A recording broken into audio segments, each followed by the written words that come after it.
Dee is retiring, so to celebrate, I'm taking our parents to Germany starting today. I'm borrowing your platinum card for the trip and plan to live it up on your credit card. What a trip this will be. What are you talking about? Just what I said. No, I don't get what you mean by just what I said. Please explain. We need to hurry. I get it. We'll go soon. Sorry, I have to move on now.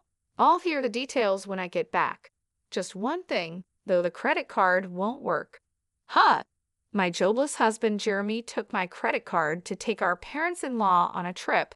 I put up with a lot from Jeremy, but this seems like the perfect opportunity to teach him a lesson. When he returns from the trip, he'll have some big regrets. I'm Maria, a 35-year-old company employee. After graduating from a prestigious university, I landed a job at a major company and have received good evaluations. Despite being only 35, my income is enough to support Jeremy, who doesn't work, and a child if we had one, but that's hypothetical. We've been married for 6 years and don't have kids yet, though we're thinking about it soon. Blessed with a good job and income, I should be happy in my newlywed life, but I'm not. The part about having a child is hypothetical, but Jeremy not working isn't. I'm not hungry for dinner because I ate snacks. That's fine, but what about your job search? I didn't go for an interview today. Just stayed home looking at job websites. Jeremy quit his job a year ago and has been job hunting since. To be precise, he's been working part-time but doesn't stick with any job for long. He starts a job, quits soon after, relaxes for a while, then looks for another part-time job. You're looking at part-time jobs again, aren't you? I'm looking at both full-time and part-time. Why don't you stop looking for part-time jobs and focus on finding a full-time position? I know, but there is a right time for everything. I wish Jeremy would find a steady job, but there's a reason he can't be pushed too hard. He quit his last job because of a conflict over work policies with his boss. That boss was notoriously difficult in the office. Jeremy stood up to the boss as the office representative, backed by his colleagues. But when the conflict escalated, his colleagues sided with the boss, not with Jeremy. As a result, Jeremy lost his boss's approval, felt betrayed by his colleagues, and found it hard to stay, so he left the company. Jeremy, dinner's ready? Can you bring it here? After quitting, Jeremy became reclusive, staying in his room. After about 3 weeks, he started coming out and helping with household chores. I'll do the dishes. Really? Thanks. Then it's all yours. Yeah, I've got nothing but time, Jeremy said, smiling, but it didn't seem genuine. Yet after another 3 weeks, he started job hunting. I have an interview today. Is it your top choice? Yeah, I'm going to get this job and start over. I'm rooting for you. Do your best. A month after quitting, Jeremy began job hunting in earnest. But even after a month, he couldn't find a job. Why am I always rejected? Damn it, it's all my previous company's fault. Don't get frustrated. You'll find something good. Of course I'm frustrated. I did nothing wrong. Jeremy might not be entirely blameless, but what happened at his last job wasn't entirely his fault either. Still, quitting because of interpersonal issues doesn't look good to potential employers. It's like I can't do anything right anymore. That's not true. You have an interview tomorrow. Let's work on your resume. It's pointless. I'm not going tomorrow. Repeated rejections wore Jeremy down, but after a while, he became defiant. One day, I came home to find torn-up resumes on the living room floor. Knowing the interview didn't go well, I chose my words carefully. Can you throw that trash in the bin? I'm done. Done with what? Job hunting. We can live on your income, right? I don't need to work. Indeed, we could live on my income alone. Some people don't work and do a great job as full-time homemakers, but that's not Jeremy's situation. He's just avoiding unpleasant realities. I understand his reluctance to work after the bad experience at his last job and the unsuccessful job hunt, but we need to address this issue head-on. I decided to be patient with Jeremy for a while. Jeremy, You still haven't found a job. What's your plan? I've worked hard before. This is just an extended break. I'm not just resting. I'm studying for the future. That's good to hear. Living near my in-laws, Jeremy's mother, Linda, and father, Brandon, started visiting us more often after he quit his job. They were probably worried about him. Hearing that Jeremy was preparing for his next job, they seemed relieved, but that was a blatant lie. The beer will run out today. Can you buy some on your way home? It's running out again? You drink too much. Try to cut down a bit. Fine. I won't ask you again. I'll buy it myself. Jeremy wasn't studying or job hunting. He spent his days watching TV and drinking beer. He probably didn't want others to know he was unemployed. If I told my in-laws the truth, it might hurt Jeremy too much, so I decided to stay silent about whatever excuses Jeremy made. But he stopped job hunting for over 5 months, and I finally decided to speak up. Jeremy, maybe it's time to start job hunting. You seem more settled now. What? It's been less than half a year since the incident at my last job. You want me to work again after what happened? I just thought the break was a bit long. Stop nagging. You can't understand my feelings since your job is going well. I have my own struggles, you know. Everyone has work problems and relationship issues. We all try to solve them. Let's work through this together. I get it. I'll look for a job, okay? Jeremy walked out in the middle of the conversation. My words seemed to have hurt him, but him agreeing to job hunt seemed like progress. I decided to apologize when he was feeling better. I got a job because of your nagging. That's great. Where at? At a nearby supermarket. So you'll need to learn and work hard, right? It's just part-time. No need to work too hard. Part-time or not, even part-time is a job. Do you have a problem with that? I wanted to say something to Jeremy, but maybe a little work could be a step toward his recovery. I decided to watch and see. I'm home. Jeremy, you're back. How's the job? I quit the supermarket part-time. Why? It hasn't been that long. A college student there was being bossy, telling me to always put the vegetable boxes at the bottom in storage. It felt like harassment. That student was likely just teaching Jeremy the job. In the workplace, even a college student is a senior. Jeremy kept finding and quitting jobs, unable to stick with any. So Jeremy has been unable to keep a job for long, and it's already been a year. Jeremy, what job are you doing now? I'm working part-time at a pub. I've never worked in food and beverage before, but it's interesting, and I think I finally found my calling. Really? That's great. But isn't the income from a part-time job in a restaurant kind of low? That's fine. I'm currently apprenticing, aiming to go independent. So you plan to own your place someday? Exactly. The income's small now, but I'm working hard for my goal. Then take this. Treat yourself to something nice for once. Jeremy still put on a good show in front of his parents, but as always, it was all lies.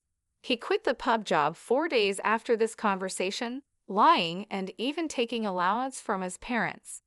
This time, I couldn't help but feel disappointed in my husband, so I decided to be firmer than before. Hey, Jeremy. Later, please. I'm at a good part in the movie. You can pause it. I grabbed the remote control from the table, paused the movie, and forced a conversation. It's just pressing when you pause at the best part. What is it? Jeremy, you're 38, right? You know that's prime working age. Don't you think about the future? Spending all day at home drinking and just watching TV. The future? There are plenty of 38-year-old not working. Many people enjoy life without a job. True, work isn't everything, but those people have something else they're dedicated to. Do you have something like that? Yeah, you're upset about me not working. I'll look for another part-time job. Jeremy seemed intent on only working part-time, considering his reasons for leaving his job and his struggles with job hunting. I had been careful not to hurt him, but it was time for Jeremy to bounce back. I needed to be stricter. One day at work, I got a text from Jeremy. Dad's retiring, so we are going to Germany to celebrate. Starting today, borrowing your platinum card. Got to splurge on your credit card. I panicked and called him immediately. What do you mean, a trip? Just what I said. I don't get it. Just what I said. Please explain. So many things are wrong here. It's fine to celebrate Brandon's retirement, but he should have consulted me before using my money and borrowing the credit card more like stealing. And why am I paying for a trip to Germany that I'm not going on? Jeremy was probably bragging to his parents, claiming the money was from his savings. My credit card.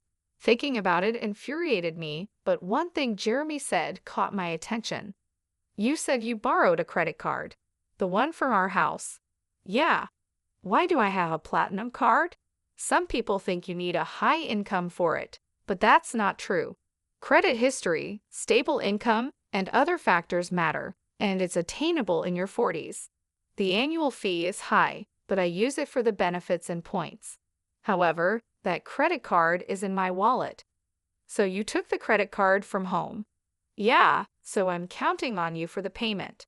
Jeremy, elated about his trip to Germany, is speaking to me in a provocative tone. I have been patient with Jeremy for a long time, but this seems like a good opportunity. Jeremy thinks he's clever taking my credit card and being all cheerful, but he's in for a surprise. What are you doing? We need to go. Got it. I'm coming. Sorry, I need to move on now. I'll hear the details when I get back. Just one more thing, the credit card you took won't work. What? That can't be right. It's in Maria's name, and the expiry date is this month. It's short, but it shouldn't be a problem. You're lying, right, Maria? You're lying to stop me from using the card, aren't you? Such a lie is easy to see through. Yes, it expires this month. That's why I have already received a new credit card. What does that mean? So I have 2 credit cards to use for a while now. Sometimes with my credit card, when the new one is activated, the old one stops working. And I've already started using the new card, so the one you took won't work. You're kidding, right? You think it's a lie? If you don't believe me, I can send you the URL to the credit card website, or you could just try using the card. It would be amusing to see you try to pay with a card that doesn't work. This credit card really won't work. Hey, hurry up. I hear his parents calling him from the background of the phone call, but Jeremy, realizing the credit card won't work, seems too flustered to hear them. What should I do? I told them I'd pay for everything except the round-trip travel. Oh, they covered the flight? Yes, Dad felt bad about having all the trip costs covered. What should I do? I'm about to take a cab, and I don't even have money for that. That's not my problem. You said you would pay for everything but the flight. If so, using my credit card in the first place was wrong. Pay with your own money. How can I? I don't have any money. Right, Jeremy. You haven't been working seriously. It's your fault for trying to look good taking your parents on a trip without money. I'm at work, so I have to hang up now. I just wanted to tell you about the credit card. Wait, I hung up and returned to work. Jeremy, unable to pay even for the cab, would have to be honest with his parents. That night after I finished work, I got a call from Laura. I heard from Jeremy. He tried to pay with your credit card and lied about working. Sorry for the trouble. No, don't apologize, Laura. I'm sorry for the inconvenience about the credit card. Are you okay with the money? We'll cover this trip's cost when we get back. I'll make Jeremy apologize and find a job immediately. I'm sorry, Laura, but I'm considering divorcing Jeremy. Divorce because of this? It's part of it, but Jeremy has been taking money from me for a while. What? I stopped giving Jeremy money to curb his drinking. He started a part-time job and bought his own alcohol, but the salary from part-time work shouldn't be enough for daily drinking. Jeremy was taking money from my wallet to buy alcohol. Over a year, he repeatedly stole amounts ranging from $7 to $70.